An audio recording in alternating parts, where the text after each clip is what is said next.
আসসালামু আলাইকুম। কেমন আছেন সবাই? আলহামদুলিল্লাহ, আমি তো আপনাদের দোয়া এবং ভালোবাসায় অনেক বেশি ভালো আছি।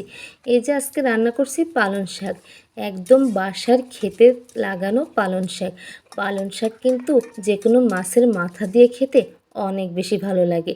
তাই আজকে আমি এই যে নিজের লাগানো পালং শাকগুলো একদম তুলে নিয়েছি, খুব সুন্দর করে কিন্তু তুলে পরিষ্কার করে বেছে কুটে তারপরে রান্না করব। দেখুন কতটা ফ্রেশ একদম।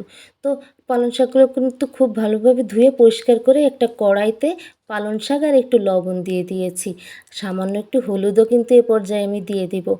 আর দিয়ে দিব তেল। তেলটাকে কিন্তু রান্না শুরু করার প্রথমেই দিবেন। কারণ কি বলুন তো, পালং শাকে যে ভিটামিনটা থাকে সেটা কিন্তু তেল প্রথমে দিলেই কিন্তু রান্নার ভিটামিনটা চলে যায় না। এজন্য যে কোনো রান্নার প্রথমেই তেলটা ব্যবহার করবেন।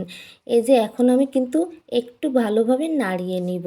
খুব সুন্দরভাবে কিন্তু পালং শাকটাকে একটু খুন্তি দিয়ে নেড়ে চেড়ে একটু নরম করে নিব। এ পর্যায়ে আমি কিছুটা পেঁয়াজ আর রসুন আর কাঁচামরিচ বেটে নিব। পালং শাকে কিন্তু জিরা ব্যবহার করতে যাবেন না।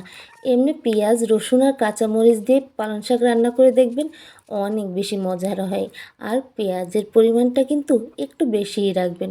খুব ভালোভাবে বেটে আমি এ পর্যায়ে পালং শাকের ভিতর দিয়ে দিব। দেখুন আমি পালং শাকের ভিতর কিন্তু কয়েকটা পেঁয়াজের কলিও দিয়ে দিয়েছি। খুব ভালো লাগে কিন্তু আমার কাছে খেতে। আপনাদের কাছে কেমন লাগে অবশ্যই কিন্তু জানাবেন। দেখুন কতটা সুন্দরভাবে কিন্তু রান্নাটা আমি করব, আপনাদেরও কিন্তু অনেক বেশি ভালো লাগবে। আপনারা পালং শাক কীভাবে রান্না করেন আর কোন মাছ দিয়ে পালং শাক রান্না করলে ভালো লাগে আমাকে কিন্তু জানাবেন। আমি এখানে ইলিশ মাছ দিয়ে রান্না করেছি পালং শাক। ইলিশ মাছের মাথা এবং লেজ দিয়েই কিন্তু আমি এই পালং শাকটা রান্না করেছি। যেহেতু মানুষ খুবই কম আমার বাসায়, তাই রান্না কিন্তু খুবই কম করা লাগে। এই জন্য মাত্র 2টা মাথা এবং 2টা লেজ দিয়ে আমি এই শাকটা রান্না করেছি। অনেক বেশি লোভনীয় লেগেছিল কিন্তু খেতে। আপনাদের কাছে কেমন লাগে পালং শাক খেতে আমাকে কিন্তু অবশ্যই জানাবেন। কিভাবে পালং শাক রান্না করলে বেশি ভালো লাগে জানাতে পারেন। তাহলে আপনাদের থেকেও কিন্তু নিত্য নতুন রান্না আমিও শিখতে পারবো। তো দেখুন রান্নাটা কিন্তু প্রায় শেষের পথে। এই যে পানিটা রয়েছে এটা শুকিয়ে গেলেই রান্নাটা একদম শেষ হয়ে যাবে। আমি খুন্তি দিয়ে একটু নেড়ে চেড়ে শাকটাকে নরম করে দিচ্ছিলাম। পালং শাক খেতে কিন্তু অনেক বেশি মজা লাগে আমার কাছে।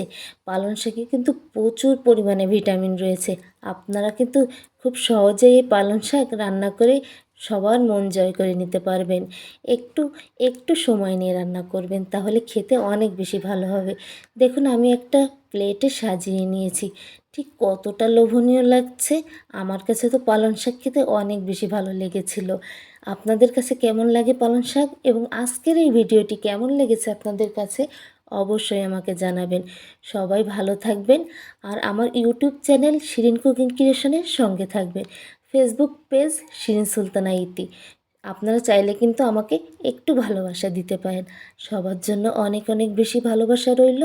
আজকে এই পর্যন্ত। আল্লাহ হাফেজ।